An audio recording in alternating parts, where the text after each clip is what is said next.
नमस्कार प्यारे साथियों, संसारपुर के YouTube चैनल में आपका स्वागत है। और आज की क्लास में हम लोग पढ़ने वाले हैं कक्षा 7 की गणित अभ्यास 11B। ठीक है, और चैप्टर का नाम है आपका वृत्त यानी सर्किल। तो यहाँ पर देखिए, आपका जो चैप्टर में 6 क्वेश्चन दिए गए हैं। 6 क्वेश्चनों को आज ही के ही क्लास में हम लोग समाप्त कर लेंगे। ठीक है, छोटे छोटे क्वेश्चन है, बेसिक से हैं, ज्यादा बड़े नहीं है। ठीक है, बेसिक क्वेश्चन है, आराम से आप लोग कर सकते हैं। क्या लिखा गया?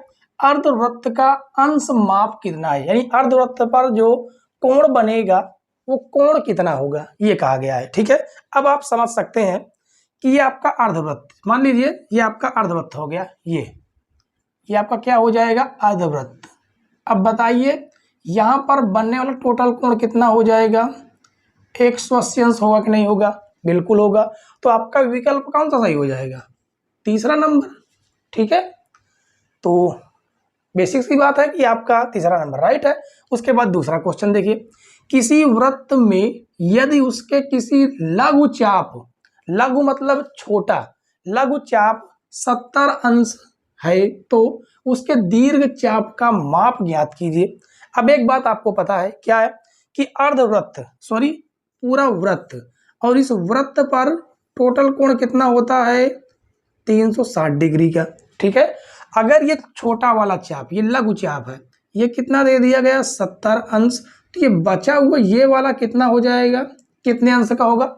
अगर हम इसको मेट दें, ठीक है, इसको रख कर देते हैं, तो यहां पर देखिए, अब हम यहां पर लिखेंगे, क्या लिखेंगे?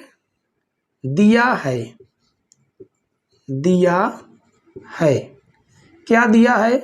लघु चाप, लघु चाप बराबर 70 अंश। तो दीर्घ चाप क्या होगा? दीर्घ चाप की माप क्या होगी? दीर्घ चाप टोटल कितना हो जाता है? 360।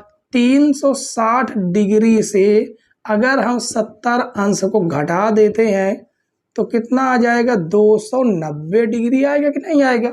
आराम से आ जाएगा। ठीक है, तो इस प्रकार से आपका जो दीर्घ चाप आया वो कितना आया? 290 डिग्री। ठीक है, उम्मीद है बच्चों कि 1 और 2 बिल्कुल छोटे क्वेश्चन थे और आपको समझ में भी आ गए होंगे। ठीक है, समझ में आ गए हो तो वीडियो को लाइक, शेयर, और चैनल पर नए हो तो चैनल को जरूर सब्सक्राइब कर लीजिए। ठीक है, जिससे आपको, और साथ में बेल आइकन प्रेस कर लेना। ठीक है, जिससे आपको नई नई वीडियो की नोटिफिकेशन आप तक पहुंचती रहे। ठीक है, देखते हैं क्वेश्चन नंबर 2 के बाद क्वेश्चन नंबर 3 और क्वेश्चन नंबर 4।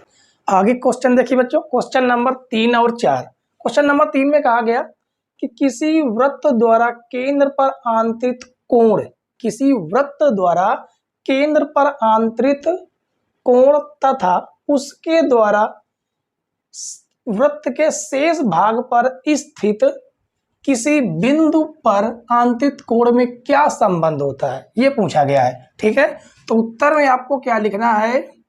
यहाँ पर डालेंगे उत्तर हेडिंग। उत्तर में लिखेंगे किसी चाप द्वारा, किसी चाप द्वारा केंद्र पर आंतरित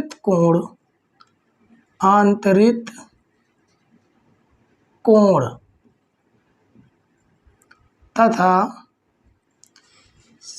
तथा उसके द्वारा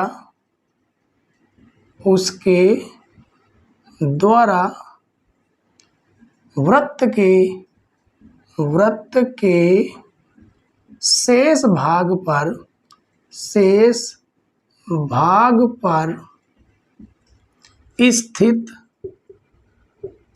शेष भाग पर स्थित किसी बिंदु पर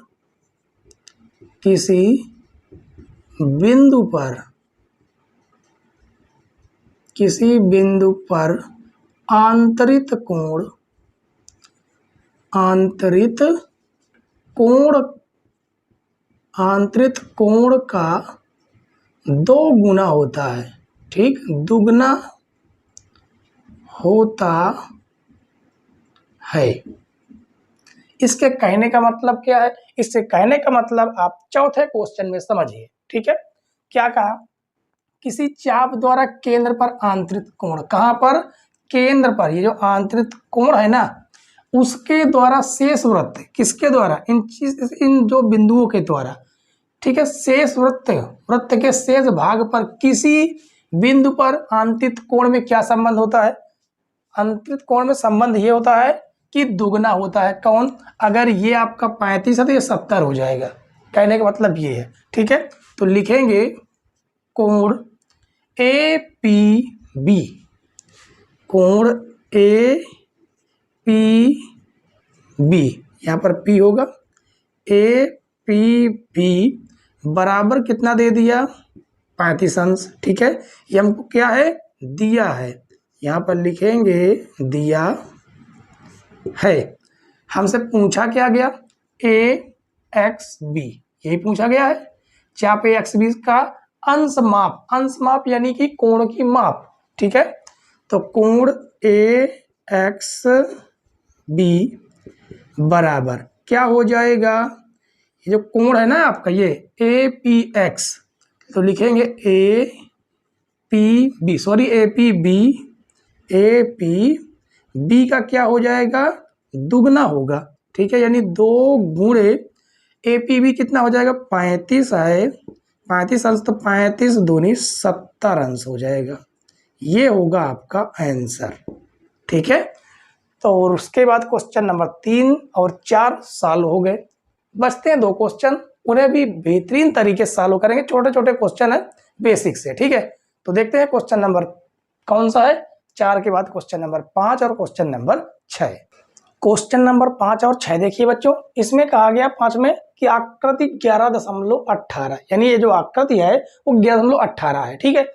कहा गया लघु चाप बी सी डी, कहाँ पर है? बी सी डी मतलब ये वाला चाप, और दीर्घ चाप बी ए डी मतलब ये बड़ा वाला चाप के अंतर्गत कोणों के नाम बताइए। तो लिखेंगे लघु चाप के अंतर्गत, क्या लिखेंगे? लघु चाप के अंतर्गत कोण, अंतर्गत कोण कौन सा हो जाएगा? लघु चाप ये वाला है आपका, यानी कोण बी सी डी। जो कोण बताना होता है वो बीच में रहता है, ठीक है। बस इतना ही केवल करना था।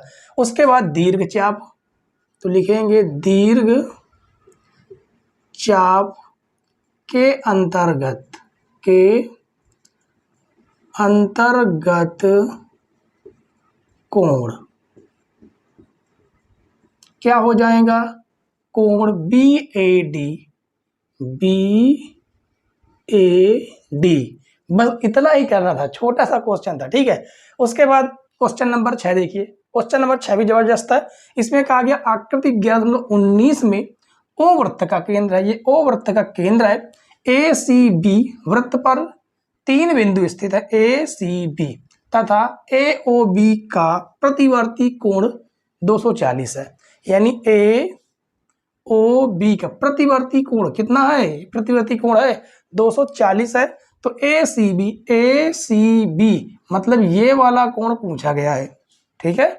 जो प्रतिवर्ती कोण होता है, प्रतिवर्ती कोण का आधा हो जाता है, यानी कि हमें निकालना है कोण ए सी बी, ये आधा हो जाएगा किसके? कौन हो जाएगा? ए सी बी किसके आधा हो जाएगा? कोण ए ओ बी के, ए ओ बी का क्या हो जाएगा? आधा, यानी 1/2। कोण ए ओ बी दिया गया है 240 डिग्री, काटेंगे तो आ जाएगा 2 1 2, 2 दूनी 4, 0, यानी 120 डिग्री आपका कोण आएगा, कोण ए सी बी। ये हो जाएगा आपका आंसर, ठीक है बच्चों। तो उम्मीद है कि आज की क्लास आपको पसंद आई होगी। पसंद आई हो तो वीडियो को लाइक, शेयर, और चैनल पर नए हो तो चैनल को जरूर सब्सक्राइब करें, और अपनी राय कमेंट्स बॉक्स में जरूर पिन करें कि आज की क्लास आपकी कैसी लगी, ठीक है। और जो डाउट हो वो आपको, आपके लिए व्हाट्सअप लिंक दे दिया गया है, ठीक है। आपको व्हाट्सअप लिंक मिल जाएगा, आप अबाउट सेक्शन में जाकर वहां से आप व्हाट्सअप से हमारे थ्रू आप सीधे चैट कर सकते हैं, ठीक है। किसी भी क्वेश्चन में कोई डाउट हो, उस क्वेश्चन की आप फोटो भेज सकते हैं, उसको हम डाउट सेक्शन में जरूर सॉल्व करवा देंगे, ठीक है। तो आज की क्लास हम यहाँ पर समाप्त करते हैं। हमारे साथ अंत तक बने रहने के लिए धन्यवाद बच्चों। जय हिंद।